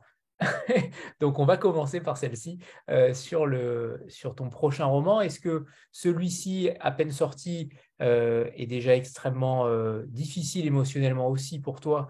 Et je pense que tu vas te laisser une pause, mais peut-être pas. Peut-être que tu travailles déjà sur autre chose. Et le tome 2, j'ai cru comprendre, était déjà quasiment terminé. Donc, j'aimerais savoir où tu en es de ta recherche, de la continuité de ton œuvre, parce que ma première question en tout début de rencontre faisait acte, puisque tu nous en as parlé petit à petit, tu t'es un petit peu dévoilé petit à petit en nous disant que finalement les liens étaient plus étroits qu'on aurait pu le penser. Est-ce qu'il va y avoir un énième fil rouge? Est-ce qu'il commence déjà à y avoir un fil rouge dans ta tête? Ouais, je pense qu'il y a des. Alors, avant d'écrire l'archiviste, j'avais parlé avec David du prochain aux Forges, enfin du prochain, enfin qui était avant l'archiviste, il y a déjà un synopsis qui est assez long puisque je dois avoir une 60aine de pages écrites, euh, mais euh, mais en fait, après avoir écrit l'archiviste, j'ai plus envie d'écrire ce livre-ci. Et donc, David, qui est là, ne sait pas encore, on n'a pas encore parlé du prochain. Alors, mais effectivement, il y a un fil rouge autour de ce que sont notamment les disparus, en quelque sorte. Des personnes qui qui ne sont plus là, effectivement, mais qui nous hantent tous les jours. Et je crois enfin, dans La criée dans les ruines, c'était ça, c'est-à-dire que Léna avait un amour pour alors Ivan, mais aussi son pays, pour sa culture, pour sa langue. Et c'était des disparus qui l'a hanté. Dans la 10e muse, il y a aussi ce côté, ce poète qui hante Florent au point de le rendre fou, en quelque sorte. Dans l'archiviste, il y a aussi des disparus qui sont là, mais qui sont bien présents. Donc voilà, voilà, je pense qu'il y a quelque chose autour de ça qui fait que j'aime écrire autour de l'absence. Voilà, tu nous Il y confirmes. a une citation, enfin une parole de Camille Claudel, c'est, je vais pas trop m'en souvenir, mince. Il y a toujours quelqu'un d'absent qui me tourmente. Et, je me souviens très bien avoir découvert cette citation, enfin cette parole, ça devait être en 2000 quelque chose. Et, et je crois que depuis, ça me poursuit. Voilà. Et donc, comme vous le pressentiez, ce ne sera pas rangé dans le rayon feel good de la bibliothèque. Voilà, donc, il n'y sera pas. Alors, mais non, mais en fait, alors je peux rebondir là-dessus ou non, c'est oui. Bien sûr, bien sûr. Parce qu'en fait, lors d'un salon, il y a une personne, donc elle regarde, donc il regarde plutôt, il regarde la 4e de couverture et dit ah Tchernobyl, le deuxième oh cimetière du Père Lachaise et le troisième c'était l'archiviste oh la guerre en Ukraine. Alors il me dit vous êtes gothique ou et, et alors je lui dis bah, pas du tout en fait. Et effectivement quand on regarde les 4e de couverture, on a l'impression que ça va être euh, terrible, mais en même temps, à chaque fois, il y a, enfin, j'essaye, il y a l'espoir qui est là, enfin, la lumière, et faut pas se fier au 4e de couverture, faut. Exactement. C'est pas du feel good, mais c'est pas non plus, c'est pas non plus Enfin, j'essaye, hein. C'est pas que terrible, c'est pas que terrifiant, c'est pas que l'horreur, enfin, c'est pas que de l'horreur, heureusement. Enfin, c'est partir d'une situation terrible et rebondir. Bon, tu n'avais pas besoin de te justifier, hein, c'était uniquement pour le bon mot. Non, non, mais ça me faisait penser à cette personne que j'ai croisée qui me demandait si j'étais gothique, donc ça m'avait bien fait rire. Enfin, Karine, c'est à toi. En fait, bonjour Alexandra. Moi, j'ai une question beaucoup plus prosaïque. Dans le fond, t'entends parler de... Tu me permets de te tutoyer, hein? C'est pas la première fois qu'on se... Oui, quand même. Tu nous parles de culture ukrainienne depuis tout à l'heure. Moi, du fond de mon Québec, des fois, c'est un peu difficile de connaître cette culture-là. Est-ce que tu aurais des œuvres, que ce soit des œuvres littéraires, des œuvres artistiques à nous suggérer pour bien découvrir cette culture, en plus des tiennes, bien entendu? Ouh là là. Les Chevaux de Feu, à mon avis, un roman qui, alors je l'ai lu il y a 20 ans, mais qui reste encore, et je crois qu'il y a une adaptation au cinéma. Donc ça oui. En essai, Le dernier, Anna Aliette-Bedef, qui s'appelle Jamais frère, point d'interrogation, et qui a une vision vraiment très fluide, très claire, très limpide de ce qu'est la situation actuelle, sans prendre le parti de l'un ou de l'autre. Enfin, c'est vraiment très objectif. Voilà. Alors après, je vais me dire, mon Dieu, pourquoi je n'ai pas cité Un poète. Taras Shevchenko pour les poèmes. Après, Gogol, effectivement, voilà. Enfin, Gogol, ça fait partie c'est un chapitre, une de mes voix ukrainiennes que je voulais vraiment écrire, c'était vraiment important pour moi. Et donc, pour notamment Les âmes mortes, qui est ouais. Voilà, qui est un livre que j'ai lu, relu. Voilà. Et sinon, un film, La Terre outragée, qui parle de Tchernobyl et de l'après de Tchernobyl. Voilà. Bah, ça y est, déjà on avait déjà plus de temps, mais alors là, maintenant, merci. Hein, je vous remercie pas. Dernière question sur le titre. Est-ce qu'il a d'ailleurs, c'est la question dont je me rappelais plus, sur le titre, l'archiviste, ça paraît évident, mais je sais que souvent les titres évidents sont souvent ceux qui ont été le plus débattus, ou en tout cas il y a le plus d'échanges avec l'éditeur. Est-ce que c'est le cas pour celui-ci, ou au contraire, c'était plutôt limpide que ce soit ce titre-là? Oui, non, alors pas du tout. C'est un livre qui a changé de titre, je sais pas, 15 fois, 20 fois. Et à un moment donné, on est tombé d'accord sur l'archiviste des coquelicots.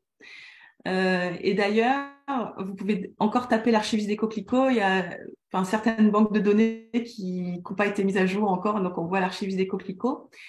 Coquelicots qui sont dans le roman aussi, oui. par l'instant. Oui, c'est ça. Voilà. Évidemment, ça rappelle la dans les rues. Voilà, exactement.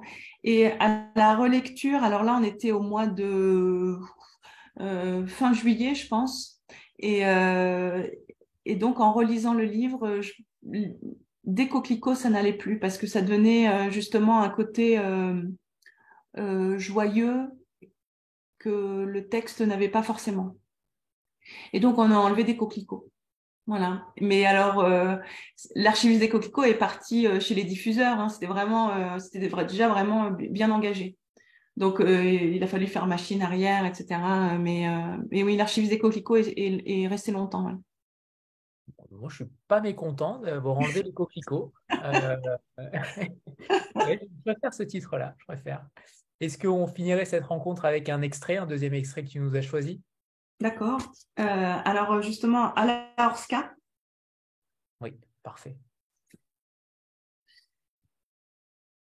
Je ne céderai pas. La voix d'Alla Horska, avec son timbre reconnaissable entre tous, était ferme et déterminée. Son amie, Elena, se dit que c'était un jour où on ne la contredirait pas. Alla parlait ukrainien, continuait à le faire malgré les interdictions officielles, les réprimandes et les incarcérations. Cela ne faisait que quelques semaines qu'elle avait retrouvé un atelier en vue de poursuivre son travail. Mise au banc de la société pour avoir osé parler sa langue maternelle en public, elle donnait une coloration sacrée à chacun de ses mots, comme l'enfant qui se saisit du langage et lui accorde une pieuse attention. Face à elle, une étude de son prochain vitrail. Au centre, la figure de Taras Shevchenko, le regard droit, le poing gauche levé avec courage. Dans l'anse de son bras droit replié, une jeune femme blonde, l'allure triste, la tête baissée contre la poitrine de l'homme, un vers en exergue. Je magnifierai ces esclaves muets, je mettrai les mots comme leurs gardiens. Ils ne veulent pas de cette composition, mais souhaitent une autre figure. Pourtant, il n'y a que lui qui peut porter cette idée, à la fois poète, chantre et peintre. Sans lui, l'Ukraine ne serait pas ce qu'elle est. Le sang battait à son cou, une révolte qu'elle dominait de plus en plus mal. Alla était une petite blonde trapue, les cheveux au carré, les yeux noirs remplis de la même résolution que sa voix. Grands ouverts sur le monde, ils avaient cette curiosité des vieilles âmes qui voient bien au-delà d'elles-mêmes, portées par un destin qui les dépassera finalement. Pour ceux qui avaient l'œil, d'anciennes fatalités voilaient quelquefois l'éclat de son regard. jamais plus de quelques secondes. Mais dans les moments où l'artiste se pensait seul, ses amis craignaient le pire. Son engagement et son opiniâtreté face au régime passaient à leurs yeux pour un comportement suicidaire. Ils peuvent faire ce qu'ils veulent de la politique et de la nécessité. Qu'est-ce que ça me fait au fond? Mon art n'aura pas des allégeances que je ne lui reconnais pas. Je lui ferai mener innocemment sa vie. Les choses de cet ordre ne sont pas des courtisanes appelées à se courber vers des exigences aussi mouvantes qu'éphémères. Ah là, on a déjà parlé des centaines de fois, remarqua Helena inquiète. Tout au plus, que me feront-ils? Ils me rayent des artistes soviétiques, font disparaître mon nom et après. Voilà. Merci. Est-ce que tu pourrais nous parler de ce personnage-là quand même, dont j'arrive jamais à me rappeler le nom, il n'est pas simple.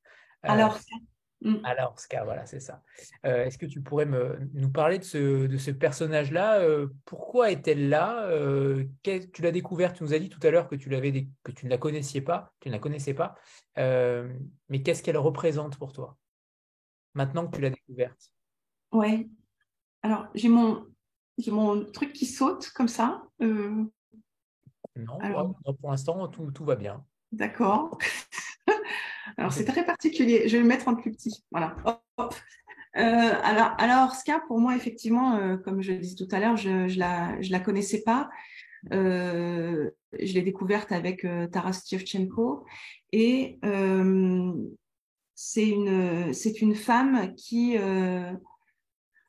a eu des problèmes, justement. En fait, le côté officiel dit qu'elle est morte par la main de son beau-père, alors que quand on fouille dans les archives, il n'y avait pas du tout de conflit entre son beau-père et elle. Mais à côté de ça, elle a été emprisonnée plusieurs fois, elle a été interrogée par le KGB, et malgré tout, elle n'a jamais baissé les bras, et elle avait une sorte de naïveté, en fait, quand elle a découvert certains crimes sous Staline. Elle est allée en parler à la mairie, et parce qu'elle pensait que c'était cette vérité qui devait éclore, et c'est ce qui a conduit à sa perte. Donc, pour moi, c'est un personnage qui savait quel serait son destin, et malgré tout, qui a poursuivi pour que, pas pour elle justement, mais pour que les générations d'après, pour que qu'ils puissent parler ukrainien. Parfait, merci. Il est temps de te remercier, Alexandra. Merci infiniment. Merci à vous. Merci infiniment à tous pour vos questions, pour votre présence. Mais merci Alexandra, et on remercie David évidemment qui était dans le train, qui traverse les Alpes actuellement, mais il va bien, Ne vous inquiétez pas, il va bien. Je ne l'ai pas séquestré, je ne suis pas l'homme au chapeau. Voilà, exactement. Alexandra n'est pas l'homme au chapeau.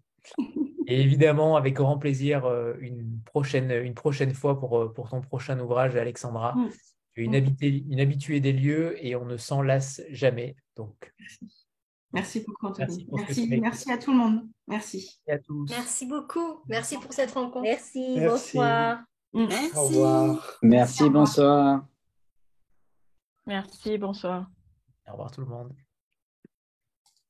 Un grand merci. Puis on se revoit un moment donné à Paris. On peut se revoir au Québec aussi, hein, si tu nous invites, Karine, on vient. Hein. Avant, quand j'avais une maison, avant que la maison tombe dans le glissement de terrain, je vous aurais tous invités. Mais là, ça peut être un peu un problème. On peut construire une maison aussi, ça peut être un projet. Ah oui. Ouais, génial. Avec moi, vous voulez pas ça, croyez-moi. Allez, au revoir tout le monde. Au revoir à tout le monde.